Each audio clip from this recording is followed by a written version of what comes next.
Salut la famille, salut la MIFA, salut la mafia et on va parler d'AIM. Alors vous savez à Genève, c'est une association franchement très respectable, hein, qui est une association pour l'intégration des mineurs et des familles donc à Genève. Et par rapport aux partenaires d'un toit pour tous, ben, quand vous cliquez sur certains, donc de l'argent leur est reversé. Donc je pense pas qu'ils vont être d'accord avec Karine, hein, donc qui se dit porte-parole d'un toit pour tous, puisque dernièrement dans son équipe, on a carrément menacé ma petite fille de 6 ans. Elle est métisse. Alors ma fille a été traitée de babouin, hein, parce qu'elle est métisse aussi. Ma femme a été traitée de boudin noir. Bon, j'ai vu que vous étiez aussi ben, toutes les couleurs, hein, les musulmans, n'importe qui, parce que aussi il y en a qui disent que quand on est musulman, on ne peut pas croire en Dieu. Donc des propos abjects, hein, quand on est de couleur, on range chez soi, mais bon, on aimerait savoir, ben c'est où chez les gens de couleur, ils habitent où, parce que des gens de couleur, il y en a dans le monde entier. Donc vous voyez le ramassis de conneries qu'on doit faire face, et c'est vrai que depuis quelque temps, hein, j'ai fait appel en direct, j'ai fait des débats sur ma chaîne contre les racistes.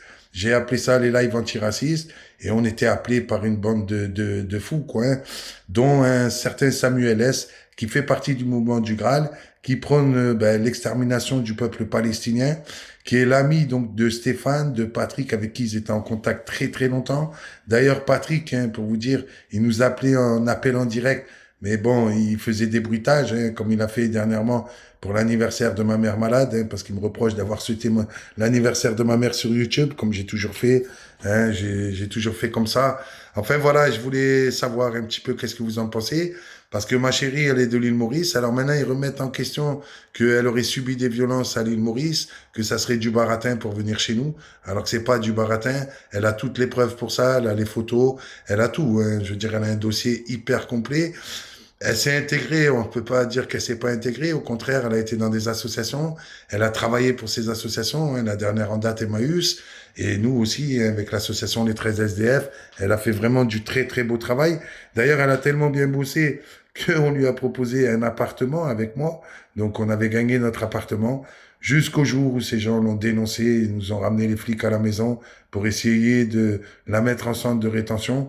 C'est arrivé aussi, là en ce moment on est à Villejuif, il y a pas longtemps sur Paris parce que on nous a tendu un piège et c'était là-bas qui était à l'arrivée, soi-disant qu'elle aurait carotte des gens parce que quelqu'un lui a donné de l'argent. Alors il prouve qu'on lui a donné de l'argent, mais il prouve en aucun cas qu'il y a une escroquerie parce qu'il n'y a pas eu d'escroquerie. Donc voilà toutes ces méthodes d'enfoirés. Hein. Et puis bon, ils s'en prennent à ma petite Laïa qui a 6 ans parce qu'elle a de multiples origines. Ça les dérange, ça les énerve, ça leur donne des boutons. Donc vous, comme je sais que vous n'êtes pas comme ça, mais j'aimerais quand même avoir votre opinion par rapport à cette Karine qui est de chez vous, de Genève. Si vous pouvez essayer hein, de nous contacter pour savoir ben, qu'est-ce que vous en pensez de tous ces propos racistes.